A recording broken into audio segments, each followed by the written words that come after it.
Copyright disclaimer to Section 107 of the Copyright Act of 1976. Allowance is made for fair use for purposes such as criticism, comments, news reporting, teaching, scholarships, and research. Please remember that all things are alleged and in my opinion. And honey, we do have a lot to talk about, so let's get into it. All right, listen, everybody. As you can see, we have quite a few things to talk about here on the screen. All right, we're going to be talking about Miss Kierra Sheard Kelly and all of the things that the people are saying online. We're going to be talking about Sharelle Rosado and her new show, Wags, over on Netflix. We're going to be talking about Diddy's new lawsuits. We're going to be talking about Corey Pritchett, allegedly abducting two women or kidnapping two women.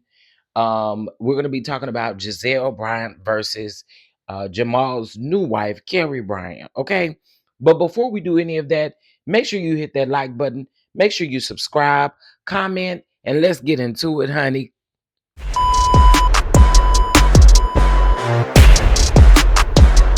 So listen, we are here for a short time, not a long time, honey, not a long time at all. But I do want you to save your edges by making sure you hit that like button. Because if you don't hit the like button, I don't wish your edges well. So let's get into a couple of things here.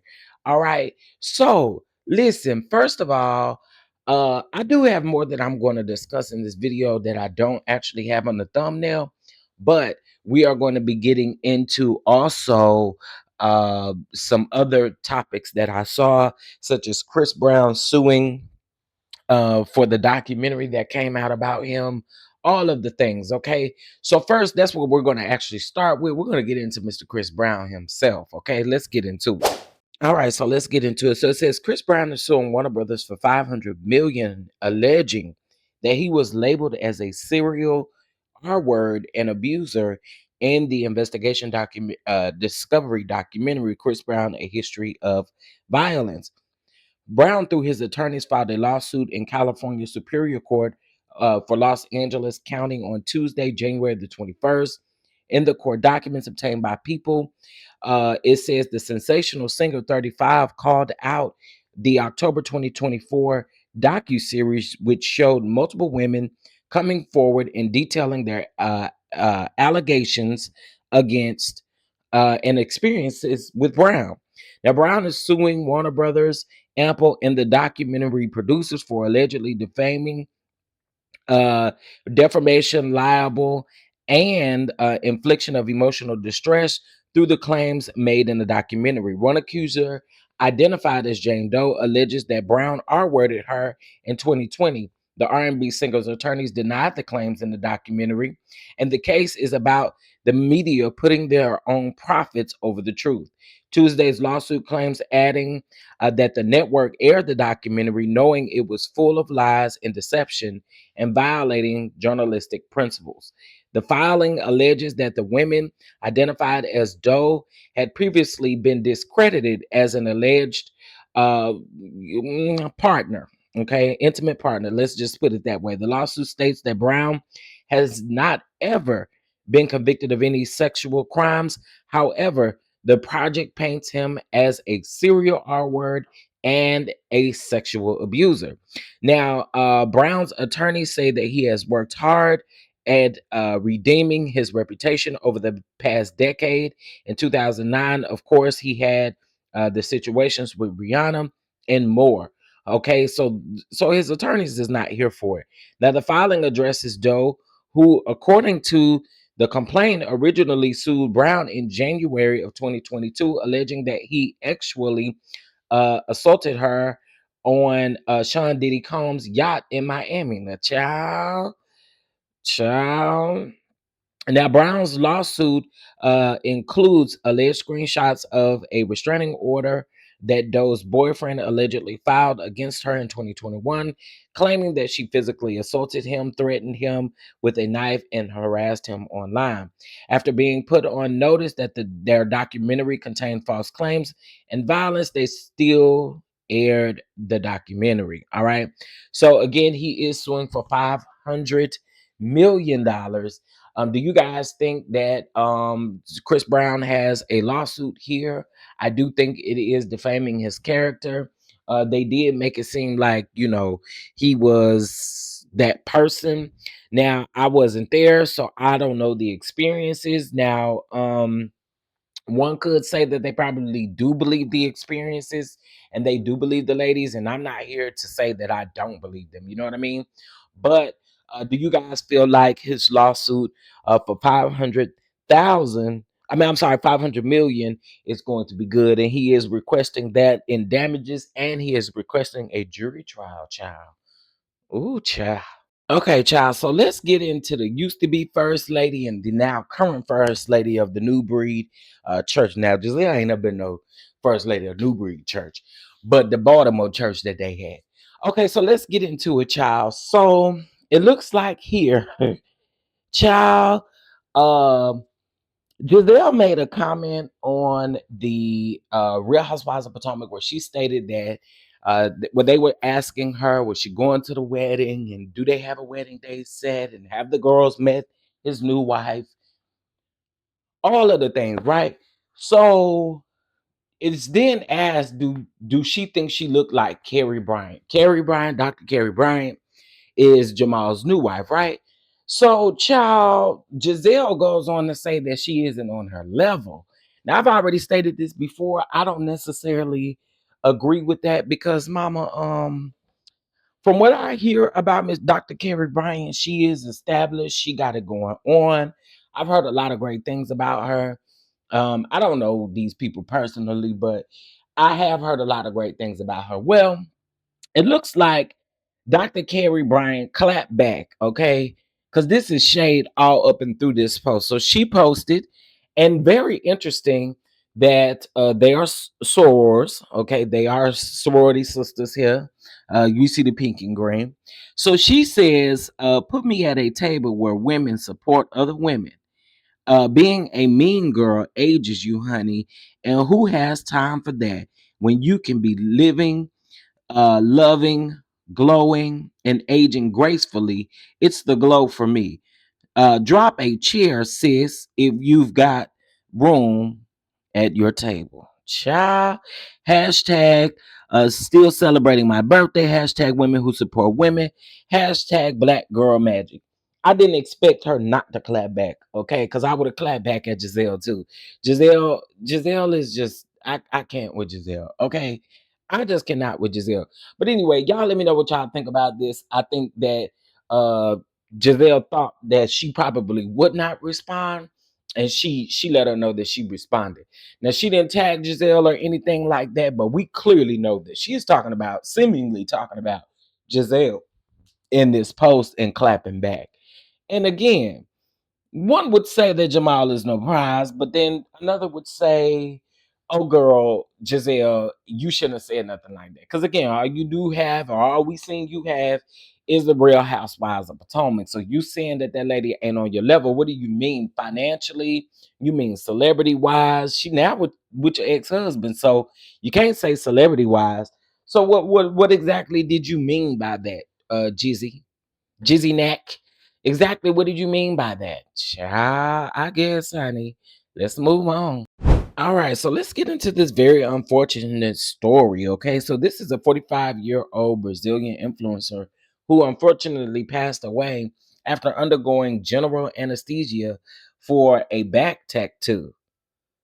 Now, listen, I'm not one to get tattoos. I have one tattoo, and I hid that tattoo for the longest from my grandmama because, honey, holiness is still right when it come to them.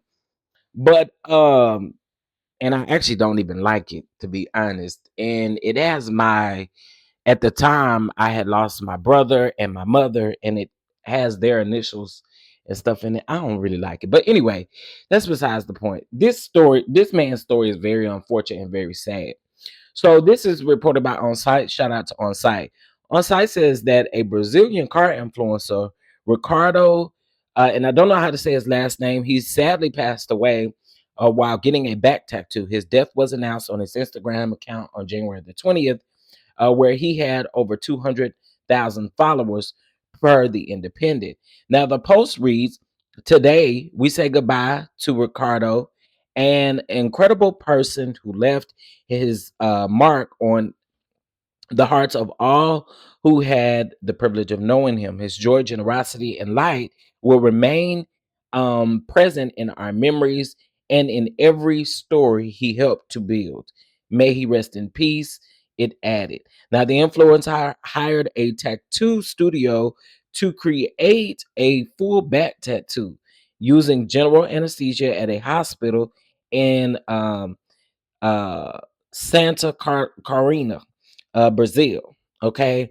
Hours before his death, he updated his followers about the procedure and planned to share results afterwards. Sadly, he suffered cardiac arrest and died at noon on Monday. The owner of the tattoo shop informed the Daily Mail that the influencer died at the beginning of these sedation. Okay. That occurred before they even started the tattoo on him. He was quickly checked, and a cardiologist was called to try to revive him, unfortunately, without success. Again, prayers out. Listen, y'all be careful with this anesthesia. First of all, I don't know. Listen, just be careful. Just please be careful out here. I don't know that I would. I don't think it is safe to get a full tattoo. Same with Sierra from Love and Hip. Like I really don't think it's safe to get a full tattoo in one setting where you have to be under anesthesia. I don't get that, but maybe that's just me. But y'all let me know how y'all feel about that one down in the comment section. All right, y'all. So I do want to get into this next story. Baseball legend who received the Medal of Freedom by Trump child uh, Maranio Rivera and his wife accused of covering up SA of an underage girl at their home and church camp. Now listen, Linda. This is crazy. So it says, neighbors, let's get into this. Mourinho, and I'm probably not saying his first name right, but Mr. Rivera, the legendary New York Yankees player, and his wife Sierra, Clara, are facing serious allegations in a recent lawsuit filed in Westchester County. According to the Daily Mail, the suit claims that the couple failed to protect a young girl from SA that occurred both in their home and during summer camp affiliated with their church, Refuge of Hope in New Rochelle.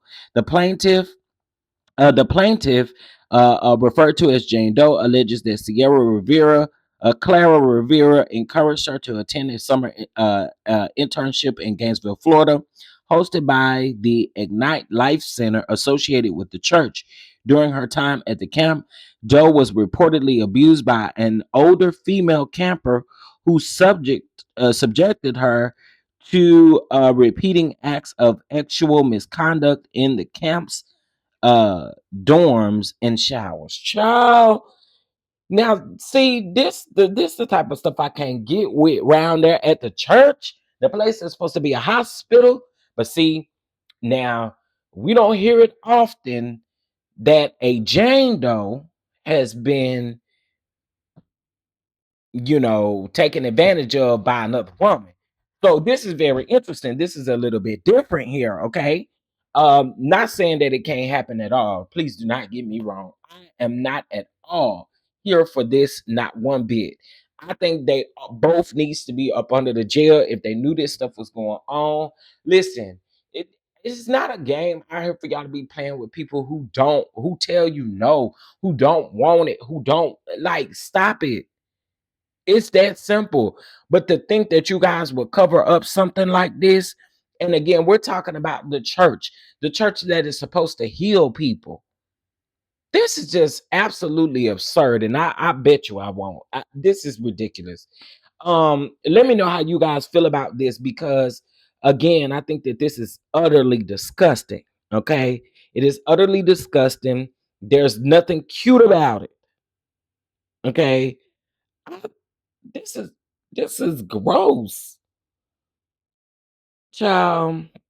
Now, uh, uh, I think I read that yes, after the mother of the plaintiff raised concern about the daughter's safety, she claims that Clara assured her that the Riveras would investigate the situation during their visit to the camp.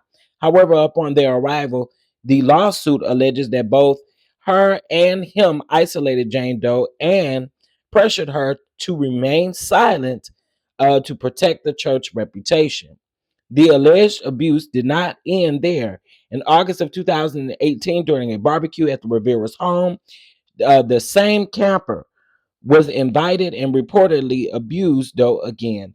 Furthermore, in 2021, Doe claims that she was SA'd by an adult son of the associate pastor at the Hope of Refuge. The lawsuit contends that Rivera misrepresented their church and its activities as safe and moral.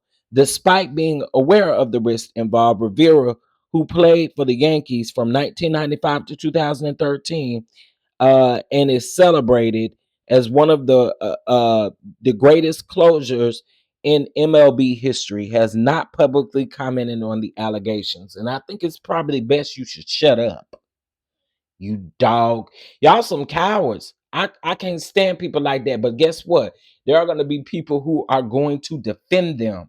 There are going to be people who are going to defend them, starting with your new president. Anyway, moving on. So listen, I've been seeing the talks on the town about this young man and his foolishness. So we're going to get into it. So YouTuber who allegedly abducted two women and told them, I'm going to F y'all and then unalive y'all, is back in the US behind bars after fleeing to Carter. And I also heard that he was over there in Dubai as well, going live.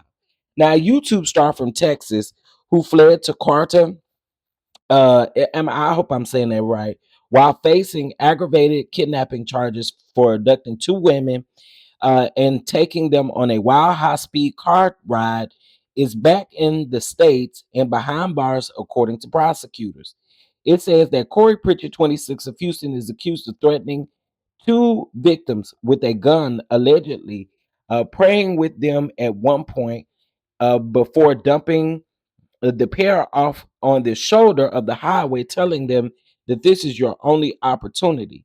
The popular YouTuber fled to court after the November 24th kidnapping incident, according to his criminal complaint, which is obtained by Law and Crime earlier this month.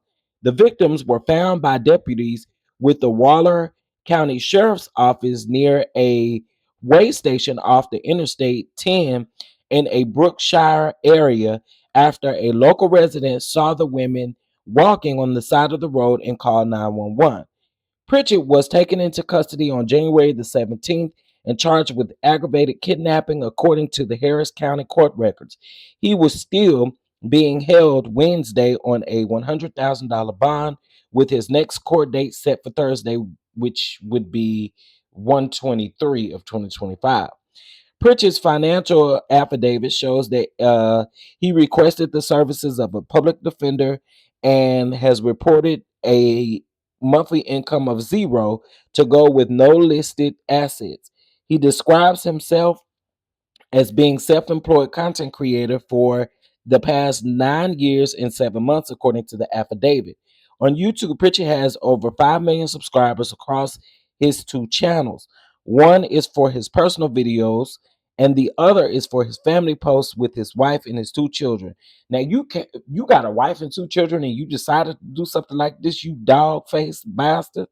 He allegedly met his two alleged victims online and in person at a Houston area gym earlier in the day to work out, then went on an ATV outing together with some friends of his and spent time at a local bowling alley, according to the Harris County prosecutors, before leaving to go home and ahead of the high speed car ride. Both complaints stated that by this point, both complaints stated about this point that they noticed that there was a complete change in his behavior, um, and he was not the same person as he was earlier that day. The complaint says. Now the defendant then explains on to both complaints that complainants, complainants, that he believes someone is after him and that he is accused of setting someone's car on fire. Instead of taking the women home, Pritchett allegedly drove in the opposite direction and got on the I-10 going westbound towards San Antonio at a high rate speed. Both complainants felt Pritchett was early going was easily, I'm sorry, going over 100 miles per hour, the complaint says. Jesus. Pritchett allegedly pulled out a gold colored handgun while driving and began waving it out of the sunroof of the vehicle and firing it while also threatening the women, prosecutor says. Both complainants state that they tried to calm the defendant down by telling him to pray together, in which he agrees to do so and leads the prayer, but continues to drive westbound on I-10 at a big rate speed, the complaint says.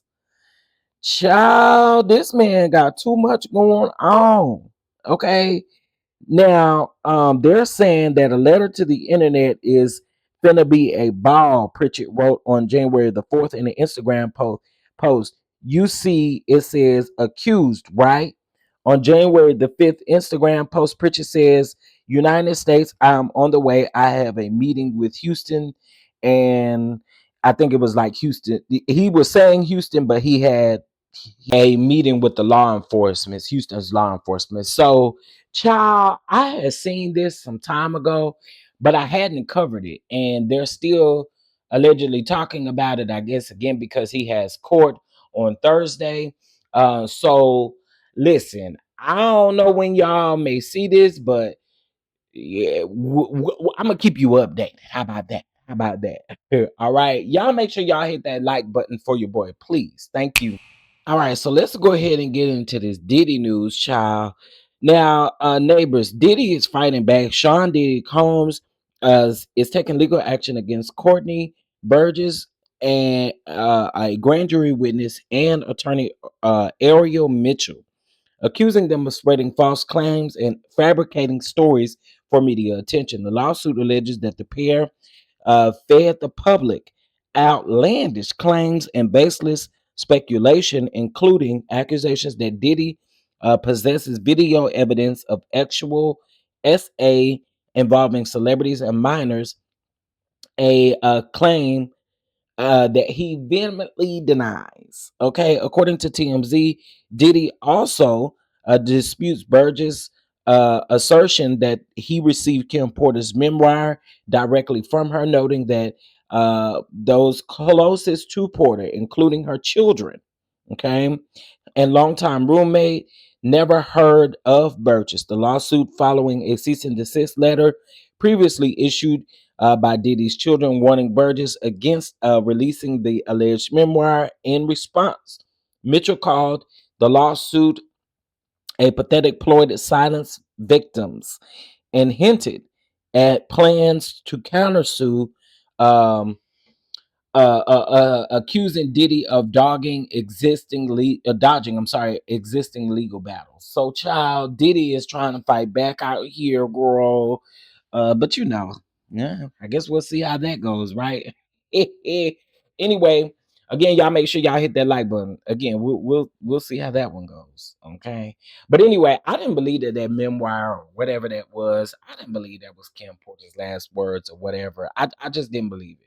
I didn't believe it at all. Child, you are damned if you do, damned if you don't, honey. I mean, all the way, damned if you do, damned if you don't. Listen, everybody know Kierra Sheard, Kelly, the daughter of the great Karen Clark Sheard and Bishop J. Drew Sheard out of Detroit, Michigan. Okay. Listen, most of us know that Kierra is married and has had a baby. Before she had some complications and couldn't get a baby, and now she was prayed for by Dr.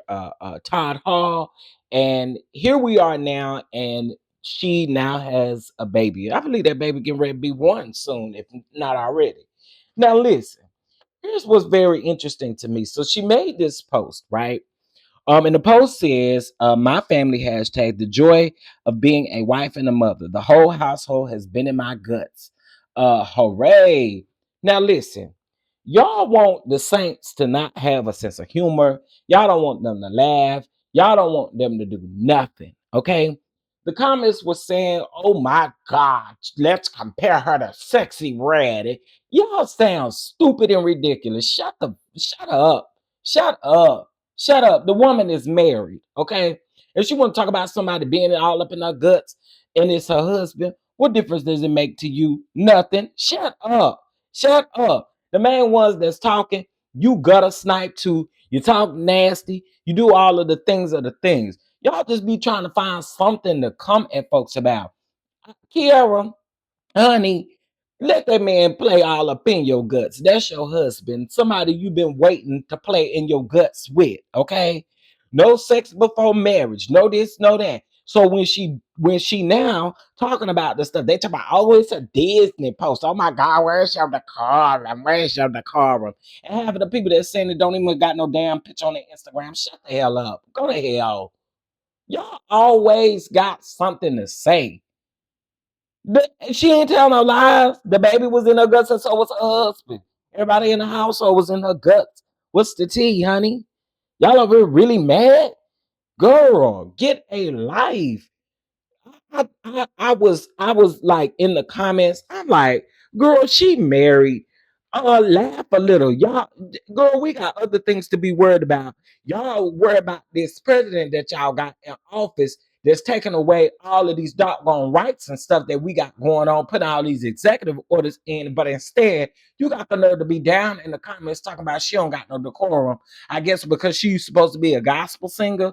Well, honey, I'm here to tell you that the church folks got cooch and ping too. Okay? And they gotta do something with it. If they married, you baby, if he in her guts every moment of the day, what you gonna do about it? She could talk about it all she want to. Y'all don't feel no ways tied when all of these other people be talking about guts and stuff. All these hip hop and R&B artists, when they be talking about guts and stuff, you walking around the house singing it, and your daughters and kids is singing it too. So shut the up. Now, Kierra, sorry, I got to cuss the people out because the people is crazy, Kierra. Kiki, Kiki, the people is crazy because, girl, why does it matter? Now she did change her caption, and she didn't change it on Instagram, but she did change her caption on Facebook. You know what I'm saying? And when I saw people sharing it, and I'm like, girl, what is they laughing at? Because what is going on? But again, she is a grown woman. She is married. Oh, so what? She is a gospel singer. I mean, again, she's married. She's not doing anything unlawful or anything uh uh uh uh out of the ordinary that she shouldn't be doing, child. And last but not least, I want to get into wags, honey. Miss Sharelle Rosado got a new show uh on Netflix called Wags to Riches. Okay. Now I did watch the first couple of episodes. And I fell asleep, and then I woke up on the episode where they were meeting with their attorneys, Sharelle and Ocho Cinco. She is Ocho Cinco's fiance, or at least at the time of them filming this. Now, some people was asking, oh, so they back together. Y'all know that reality is filmed in advance. Okay, this was filmed some months ago. So, with that being said, I understand their little situation, and they was just on Shannon Sharp's show because Sharelle got a new podcast getting ready to come out. And Shannon Sharp and Ocho Cinco, y'all know they got their podcast, they nightcap podcast. Well, it looked like on Twitter that they were beefing about um, Shannon Sharp making a connection with Sherelle and not running it past Ocho Cinco. But then once you watch their episode, they are good. It was a ploy to get some viewers. That's what it was. But I'm gonna be honest. I'm gonna be honest. And one of my good friends is good friends with Sherelle. But on this show, she is absolutely giving me Shawnee O'Neal times two. Okay. She is giving Mean Girl, y'all. Now, again, I've only watched the first few episodes, and maybe she may change up a little bit. But she's giving Mean Girl. You got Rick Ross' baby mama on there. The one about that alleged tape with 50 that had the issue with 50 Cent and all of that extra kind of stuff. They got that on there. She talked about how she wanted to unalive herself. And then you got also on the show, you got Kodak Black's fiance, wife. I don't know what she is supposed to be, but I don't know. Sharelle is giving me Mean Girl, and I'm not really here for it. And again, I tell y'all, I kind of check out of shows where you got Mean Girls. Like I check out a little bit. Um, this is your show, sis, and I don't know. I be feeling some type of way when it's your show, and it's almost like, did you cast this show with these women, and then you get on there and then be a mean girl to these women? That's why I always say, executive producers, show creators, you should not be cast on a show like that, an ensemble cast, because the thing is it doesn't portray well to the audience at all. I could see people saying that she's a mean girl. I actually looked in the comments and stuff, and when I looked in the comments, it actually said that. It said that. It absolutely said that. Okay. And it was, y'all gonna have to let me know. Y'all need to go watch it. Okay. You need to go watch it, watch the first cute few episodes. Let me know what you think about it, because she's giving me Mean Girl. Now I am gonna review it. But I want to know what y'all think. Okay. The production is great. Netflix is doing a really great job over there. The production is great. Everything is great about the show overall. Um, um, now I will say that the scene with her lawyer and Chad and his lawyer, well, excuse me, her and her lawyer, and then Chad and his lawyer, I did like that scene. I did like that scene because I felt like it was real. I felt like it was like, dang, But then again, I don't know. Child, y'all let me know. Let me know. I'm gonna review the show. Let me know what you guys think about the show. Let me know what you think about all these topics, okay? Because we talked about quite a few things. And so I really want to know how you guys feel about it down in the comment section. Please, please, please let me know. With that being said, this is going to go ahead and conclude this video here for today. Okay. Listen, Kierra, I wish somebody was down up in my guts. Corey, you ain't nothing but a dog if you really did that to them women. Diddy, yeah, okay, child. To the unfortunate man who lost his life for the anesthesia, we praying for you and your family. Uh, uh, uh, uh, Gizelle, stop trying Jamal new wife. Worry about you, girl. Okay, worry about you and what you got going on over there. Sharelle, this mean girl stuff. Again, I'm gonna have to check more into it. But anyway, y'all hit that like button, okay? Because I want to wish your edges well. I really do. Okay, I want to wish your edges well. Also, if you'd like to bless the platform, please make sure that you do so by hitting that like button, subscribing to the channel, and then also make sure you bang that notification bell so that you don't miss anything. That's all I have for this video. Again, I will see you guys in the next video. Please make sure again that you hit that like button, that you subscribe, and I'll catch y'all later. Peace.